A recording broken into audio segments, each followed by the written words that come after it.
అయిపోయింది already. At least rabi season కన్నా ఇస్తారా లేదా అనేది కూడా తెలియడం లేదు.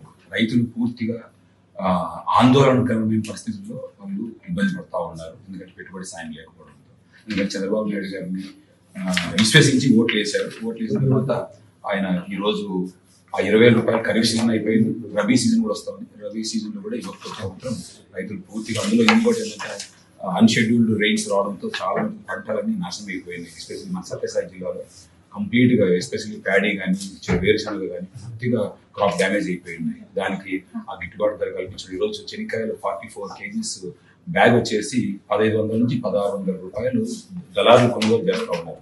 మనం ఇదివరకు ఏం చేసేవాళ్ళం అంటే ప్రభుత్వం నుంచి అక్వైర్ చేసేవాళ్ళం, చెనిక్కాయలు కానీ లేదా వరి కానీ.